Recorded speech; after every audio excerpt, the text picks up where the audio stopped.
Did you know you found your pot of gold? You hit the lottery. Everybody knows after the storm comes the rainbows. You hit the lottery. Hi guys, welcome back. Hey, you not gonna say your thing? You gotta say something too. You can't just be smiling. You already know! When it's Fitz, it's Keno. When it's Keno, it's Fitz. And we're back with another video. And we back with this shit! Before we get started, I did want to give a shout out to someone very special and important to me. This is someone that's been in my life since I was in like middle school, if I'm not mistaken. We met in middle school. My sister's best friend, her name is Janaya. She watches our channel, and we were texting today, and I told her that I was gonna give her a shout out, so I want to shout you out. Hi, Janaya. Say hi, babe. Sorry, guys, I had to give her a shout out. She's an amazing person. If I had her social media, I would plug her into, but I don't have that right now. So, as you can tell by the title, we'll definitely be telling you what happened. So everything that you just read is 100% accurate. I personally was hit by a cab, a New York City cab, a few years ago, and not so recently I got hit by a car again. So I'll tell you what happened. But I do know you can't handle me. Promise it's so good that you won't be able to breathe.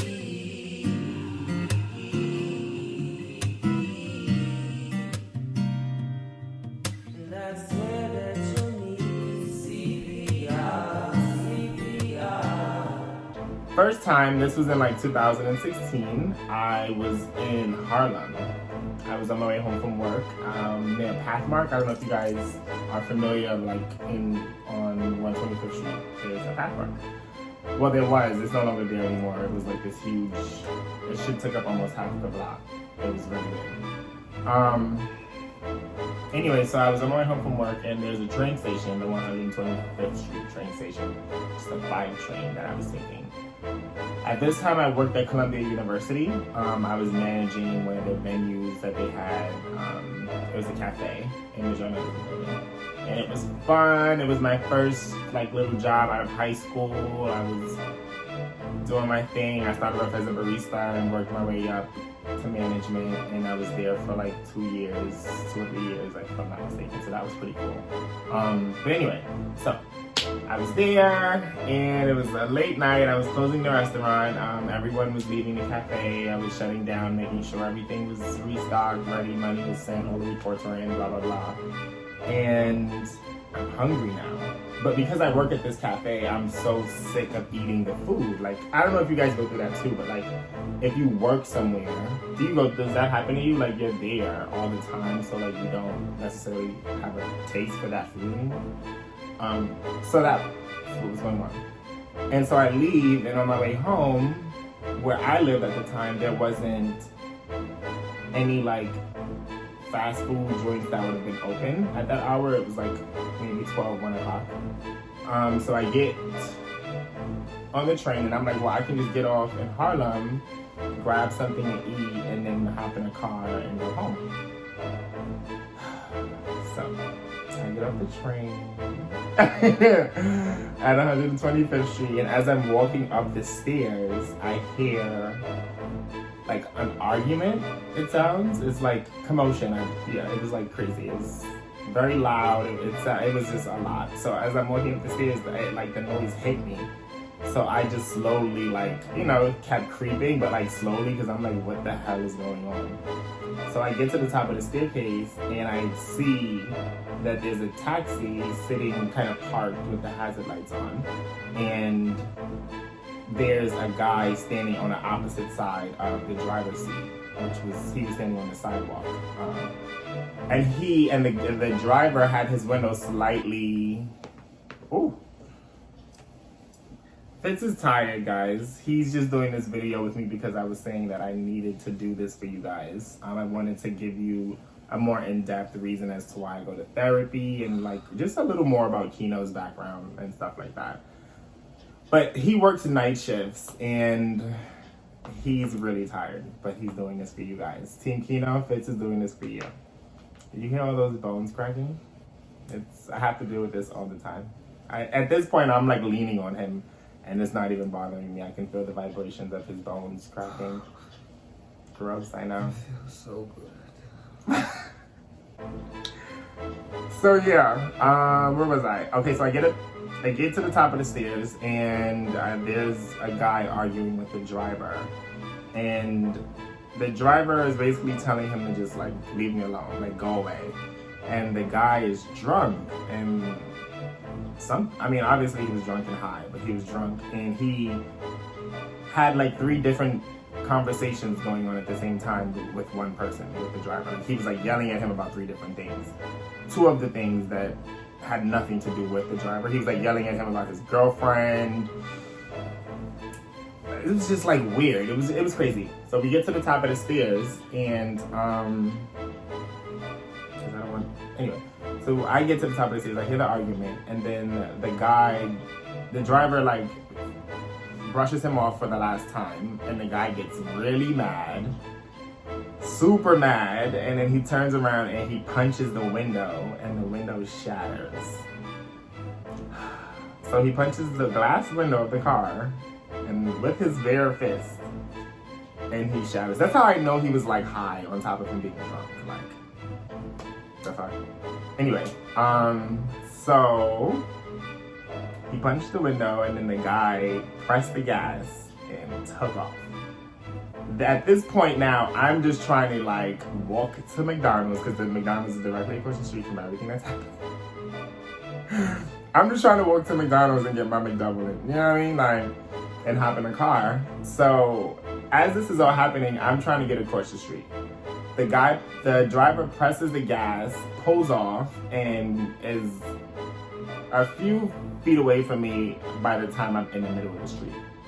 So then he stops, like, where he was after he took off. He stopped maybe a few feet down, made a U-turn.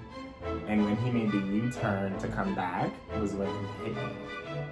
So he just completely took me out, not paying attention to where he was going, not looking, nothing. He just completely wiped me out. Like I flew, rolled, and skid. Like my entire face was a scab. Like I had like patches of skin, but for the most part it was like really bad. I was knocked unconscious for about 20 minutes. And I broke my right knee, and I hurt my back really bad. At the time of that accident. So one thing I do remember, after the car kind of like, after the initial impact, like, you kind of like remember it's just like lights. And it sounds like a cliche, but it's true. Like you don't really remember what the impact feels like, or at least for me, I just remember the actual like light, like a blinding light. And then I remember waking up trying to stand up before paramedics got there. I remember waking up and I was trying to stand, and I passed out from the pain of like trying to stand on a broken leg and like everything else that was bruised and damaged. So yeah, I broke my knee and hurt my back really bad, and I like fractured my cheekbone and stuff. So that happened that night, and I had to do like an emergency surgery on my leg. I had to get, because I almost lost it, I had to get a metal plate and screws put in because it was shattered, like broken really bad. So now I have a metal plate and screws. Let me see if I can kind of show you. Can you show them? Alright, so that, alright, I'm at it. Okay? Can you bend it a little? No, I can't really bend it that much. I Alright, so the scar starts all the way down here and travels all the way up to about here. And the metal plate is here. Do you see this lump? This is an actual lump. Like, do you see this? That's the metal plate, and then the screws, there's like 6 different screws that come across that hold the plate in place with my remainder of whatever bone is there. So that happened in 2016 or something like that, a few years ago. And then I did therapy for a while. I was in a cast after the surgery, obviously, but then I was in therapy for about a year after that. After taking up the cast, I had to learn how to walk again.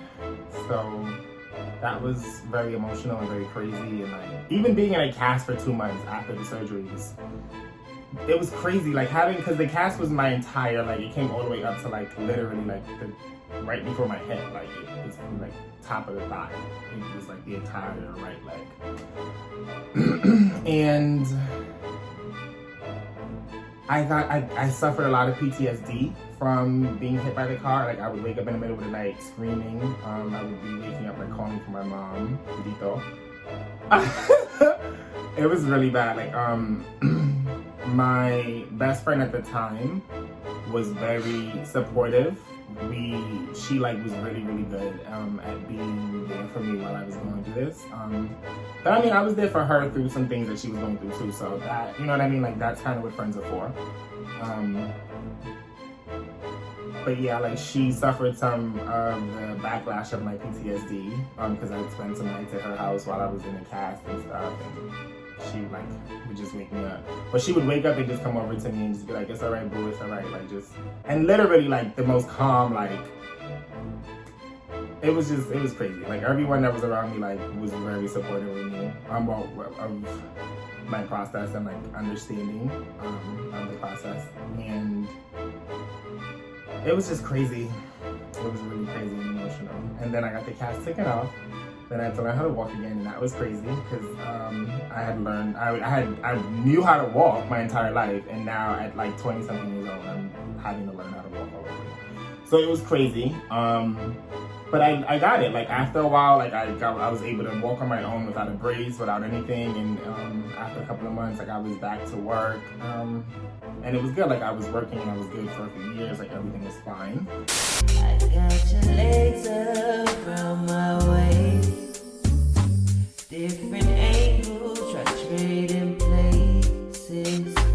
Put my hands around your ankles. I got you pinned up for the mirrors in the room.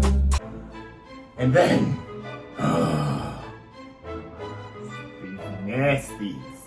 these nasty people, these mean people, these inconsiderate people, like, I was working for a hotel in the city at the time, last year. I was working for a hotel in the city, and this is my last company that I worked with. And they were having some construction done around the floor at the bar. Oh my God, do you see him? He's like about to pass out. Do you want to lay down? I can finish talking and then wrap it up. Are you fine? Okay. So yeah, I was doing some construction. They were doing construction on the bar. The flooring, the wood flooring, because they had some pipes that had burst in the middle of the day, and the entire building got flooded. So there was water damage everywhere in the building, and they kept it open and was still operating as if nothing was wrong, which is crazy to me. But anyway, I was at work and I was a floor manager at the time, and I was running around. This was dinner service. We had construction done on the floor a few days prior, but the construction company that did the floors, the measurements were wrong of the wood that they had cut, so they couldn't secure the floor correctly. They just put the wood down and just kind of like told us like to be careful because they have to come back to finish the job. And they kept the restaurant open. They were just pretending like nothing was wrong. People were tripping left and right. It was awful. And I ended up becoming one of those people because I was carrying a tray of glasses from a table, helping out my bar back at the time, and I tripped over the wood while I was walking because the wood was lifted and literally like elevated off of the floor, like an entire row. And I tripped and I went face forward and I landed on my leg, my right knee that I have metal and screws in. I landed on my knee and it's almost as if the metal like twisted when I fell. It just was crazy. I had to be rushed to the emergency room because of the fall and the impact and the damage. They said it was a fracture or something like that. I can't remember the exact words they used, but it was a really bad fall for my knee. So I'm back in therapy now for that. But that's not where it stops. Do you guys want to know what else happened? I know you came to shake your ass and forget your past. Let me fill your glass and get to know you. Get to know you. Get to know you.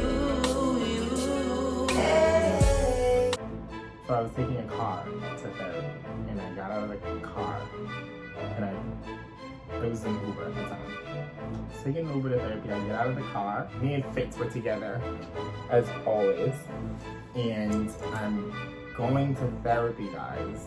Fitz opens the door for me, always. He always opens the door for me, closes the door for me, it never fails. He's actually really good with chivalry. It's so sweet.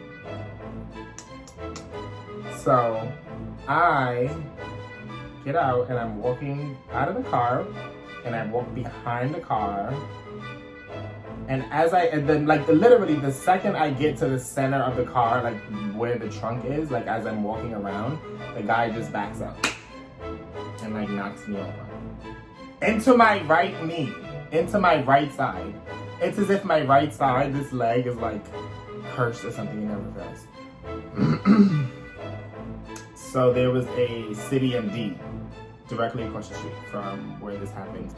Fitz helped me, almost carried me into City MD because I could barely walk. And we had to have I had to take some pain med, they had to do x-rays, and it was like a whole thing in therapy. So that's why I've been in so much therapy, and you guys probably hear it in a few other videos, but that's what's going on. That's why I'm in so much therapy. I've been not the most luckiest person when it comes to my right leg, my right knee, but I wanted to let you guys know what was going on and keep you updated and let you know. I'ma put my hands around your neck. Start up gentle, then get reckless. Put your back in check. Murder, murder, murder, murder, he rolled in. Murder, murder, murder, murder, I rolled in. Murder, murder, murder, murder, murder, we rolled in, got higher. Yeah. So, unfortunately, because of the damage that I endured over the last year or so with my knee, I'm going to have to do surgery to remove the metal plate and screws that are in my knee. But the good part is, with removing it, hopefully when I get older, there won't be too many complications because I won't have a foreign substance in my leg. So that's my only hopeful when I think about all this. Because I don't want to be like 60, 70 years old and can't walk because of metal in my, you know what I mean? Like I'm trying to be backflipping it, like doing the most, like, listen. Yeah. So, yeah, them that pop their things, didn't it? I don't know, like I just wanted to push out, you know what I mean? Like that's what I'll be at with it. Like it's very much like a one-on-one kind of thing. Always. Like I need to keep y'all in the loop. Fitz is always very good with that. He's very supportive. You can say, yeah, well, his eyes are evil and I slap him out of his head, but that's another topic. And yeah, we are out this piece. What's your problem? Why are you still sitting there rolling your eyes? You trying to lose them or something? What's the problem? You know what? I'm not even gonna do that because then y'all gonna be in the comments talking crazy to me and I don't got time. Anyway, I handle that off camera. When it's Fitz, it's Keno. Thanks for watching, guys. We love you. Thanks for the support. Continuously supporting us. It's amazing. Thank you so much. And we want to ask that you continue to do that. Like, comment, share, subscribe, and tell a friend. When it's Keno. Love you. Bye. If you never had anyone to trust, I can assure you can trust in us. Like when you calling on your best friend, I will be the loyalty you need to the end. Did you know you found your pot of gold? You hit the lottery. Everybody knows after the storm comes the rainbows. You hit the lottery.